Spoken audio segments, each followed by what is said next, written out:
പെരിയ ഇരട്ടക്കൊലപാതക കേസിലെ പ്രതിയുടെ മകന്റെ വിവാഹ ചടങ്ങിൽ പങ്കെടുത്തതുമായി ബന്ധപ്പെട്ട വിവാദത്തെ തുടർന്ന് ഫേസ്ബുക്ക് വഴി നടത്തിയ രാജിപ്രഖ്യാപനം പിൻവലിച്ച് KPCC സെക്രട്ടറി ബാലകൃഷ്ണൻ പെരിയ.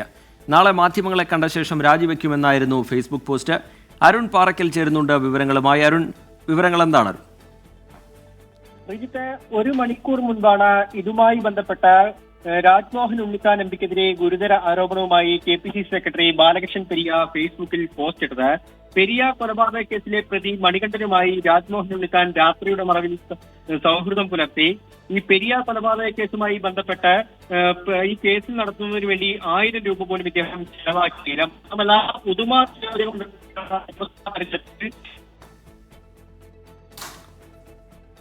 അരുൺ പാറയ്ക്കൽ ആ വിവരങ്ങൾ നൽകുകയായിരുന്നു. ചെറിയ ചില സാങ്കേതിക തടസ്സങ്ങളുണ്ട്. അരുൺ പാറയ്ക്കലിലേക്ക് പിന്നീട് തിരികെ എത്താം എന്ന് തോന്നുന്നു. പെരിയ ഇരട്ടക്കൊലപാതക കേസിലെ പ്രതിയുടെ മകന്റെ വിവാഹ ചടങ്ങിൽ പങ്കെടുത്തതുമായി ബന്ധപ്പെട്ട വിവാദം അത് കാസർകോട്ടെ കോൺഗ്രസിൽ വലിയ പൊട്ടിത്തെറിയിലേക്ക് കാര്യങ്ങൾ പോകുന്ന സാഹചര്യം.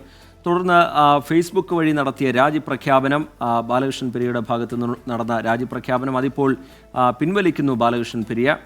ഫേസ്ബുക്ക് പോസ്റ്റ് പിൻവലിച്ചിരിക്കുന്നു ബാലകൃഷ്ണൻ പെരിയ എന്നുള്ളതാണ് ഏറ്റവും പുതിയ വിവരം. നാളെ മാധ്യമങ്ങളെ കണ്ട ശേഷം രാജിവെക്കും എന്നുള്ളതായിരുന്നു അദ്ദേഹത്തിന്റെ ഫേസ്ബുക്ക് പോസ്റ്റിലെ ഉള്ളടക്കം. അരുൺ പാറയ്ക്കൽ തുടരുന്നുണ്ട്.